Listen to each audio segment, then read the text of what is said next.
दोस्तों, आज हम शुरू करने वाले हैं हिंदी व्याकरण का एक महत्वपूर्ण टॉपिक क्रिया, जिसमें हम जानेंगे क्रिया की परिभाषा, क्रिया शब्द की उत्पत्ति और उसकी रचना के बारे में देखेंगे तथा क्रिया के वर्गीकरण को समझेंगे और उसके उदाहरणों को देखेंगे।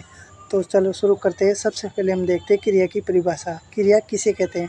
किसी वाक्य में प्रयुक्त वह शब्द जिसके द्वारा किसी काम का करना या होना पाया जाता है उसे क्रिया कहा जाता है। यानी जब वाक्य में किसी काम का करना या होना पाया जाता है या किसी कार्य को करने की प्रक्रिया ही क्रिया होती है। क्रिया एक विकारी शब्द है जिसका अर्थ होता है काम, यानी क्रिया का अर्थ ही काम होता है। क्रिया की उत्पत्ति धातु शब्दों से होती है, यानी क्रिया का मूल रूप ही धातु होता है। मूल धातु शब्द में ना प्रत्यय लगाने से क्रिया बनती है। किसी वाक्य में लिंग, वचन, काल आदि के आधार पर क्रिया का रूप परिवर्तित होने के साथ साथ संज्ञा एवं सर्वनाम के आधार पर क्रिया का रूप परिवर्तित होता है। क्रिया करने वाले को कर्ता कहते हैं। यानी क्रिया किसे कहते हैं? क्रिया वह किसी भी वाक्य में किसी काम का करना या होना पाया जाना ही क्रिया होती है। क्रिया का अर्थ होता है काम तथा क्रिया को जो करता है उसे हम कर्ता कहते हैं, यानी क्रिया को संपादित करने वाला ही कर्ता होता है। आगे चलते हैं, हम क्रिया के उदाहरण देखते हैं। तो क्रिया के उदाहरण है विक्रम पढ़ रहा है, शास्त्री जी भारत के प्रधानमंत्री थे, महेश क्रिकेट खेल रहा है, सुरेश खेल रहा है, राजा राम पुस्तक पढ़ रहा है, बच्चे क्रिकेट खेल रहे हैं, लड़कियां गाना गा रही है। इन सभी उदाहरणों में कोई ना कोई कार्य हो रहा है, अतः ये सब क्रिया के उदाहरण हैं। आगे चलते हैं। प्रथम वाक्य में विक्रम द्वारा पढ़ाई का कार्य करना पाया जा रहा है, अतः वाक्य में पढ़ रहा क्रियापद है। द्वितीय वाक्य में स्पष्ट से किसी काम का करना दिखाई नहीं दे रहा, लेकिन काम का होना पाया जा रहा है, अतः इस वाक्य में थे क्रियापद होगा। तृतीय वाक्य की बात करें तो तृतीय वाक्य में महेश द्वारा क्रिकेट खेला जा रहा है, अतः क्रिकेट खेलने का काम करना पाया जा रहा है। इस वाक्य में खेल रहा क्रियापद होगा। आगे चलते हैं। क्रिया शब्द। क्रिया शब्द किसे कहते हैं? वे शब्द जिनसे किसी कार्य या काम के होने का बोध हो उसे हम क्रिया शब्द कहते हैं। यानी जब वाक्य में किसी काम का करना या होना पाया जाता है तो हम उसे क्रिया कहते हैं, तथा जिन शब्दों से किसी काम का करना या होना पाया जाए या बोध हो उसे हम क्रिया शब्द कहते हैं। उस शब्द को हम क्रिया शब्द कहते हैं। किसी वाक्य में कर्ता जिस कार्य को कर रहा होता है उस कार्य का बोध कराने वाले शब्दों को हम क्रिया शब्द कहते हैं। आगे चलते हैं। क्रिया शब्द के उदाहरण। क्रिया के शब्द के उदाहरण होते हैं खेलना, आना, जाना, कूदना, नाचना, पीना, चलना, नहाना, ये सभी क्रियाएं हैं। आगे चलते हैं। सबसे पहले हम देखते हैं कर्म के आधार पर क्रिया का वर्गीकरण। तो कर्म के आधार पर क्रिया दो भेद होते हैं, सकर्मक क्रिया और अकर्मक क्रिया। सकर्मक क्रिया की बात करें तो सकर्मक क्रिया किसे कहते हैं?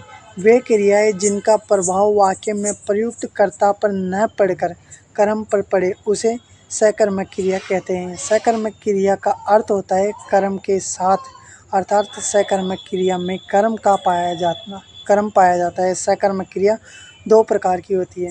यानी सकर्मक क्रिया की परिभाषा देखें तो सकर्मक क्रिया वह क्रिया होती है जिसमें कार्य का भार कर्ता पर ना पड़कर कर्म पर पड़ता है। यानी सकर्मक क्रिया शब्द दो शब्दों से मिलकर बना है, स तथा कर्मक, जिसमें स का अर्थ होता है साथ और कर्मक क्रिया का अर्थ होता है कर्म, यानी कर्म के साथ जो कार्य होता है उसे हम सकर्मक क्रिया कहते हैं। यानी जिस क्रिया में कर्म पाया जाता है उसे हम सकर्मक क्रिया कहेंगे। सकर्मक शब्द स और कर्मक से मिलकर बना है, जहाँ स उपसर्ग का अर्थ होता है साथ में तथा कर्मक का अर्थ होता है कर्म के। आगे चलते हैं। सकर्मक क्रिया के उदाहरण।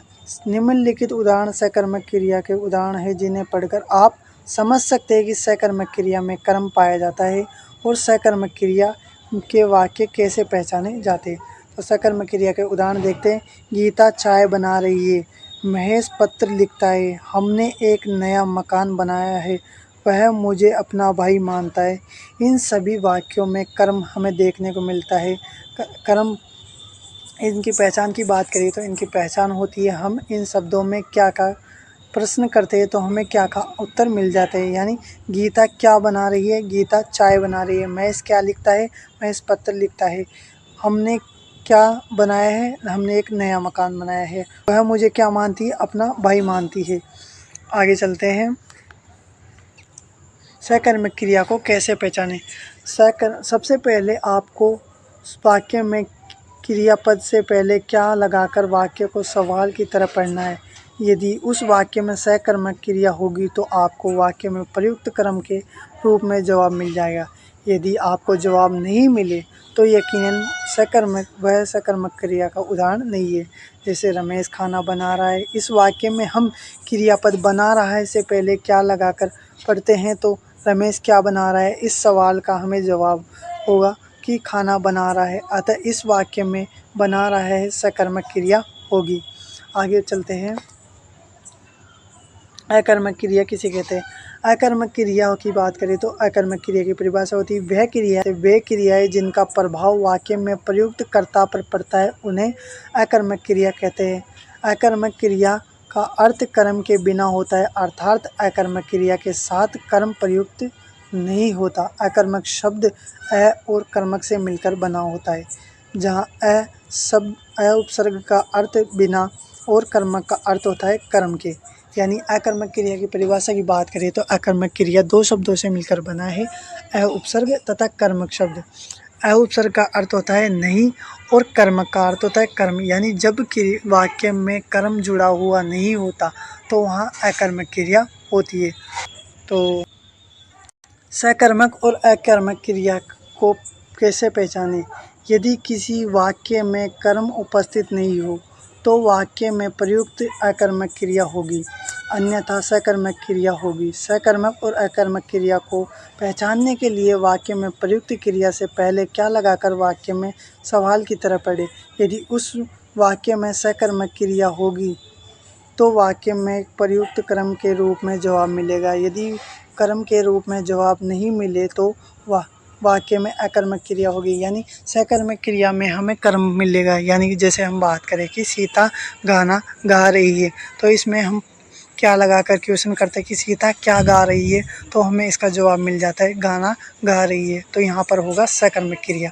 और यदि हम बात करें कि सीता गा रही है तो हम यहाँ पर क्या लगा कर क्वेश्चन करते हैं कि सीता क्या गा रही है, तो हमें इसका कोई जवाब नहीं मिलता क्योंकि वाक्य सिर्फ यही है कि सीता गा रही है, हमें इसका पता नहीं है। यानी इसमें कर्म छिपा हुआ नहीं है कि क्या गा रही है, तो यहाँ पर अकर्मक क्रिया होगी। आगे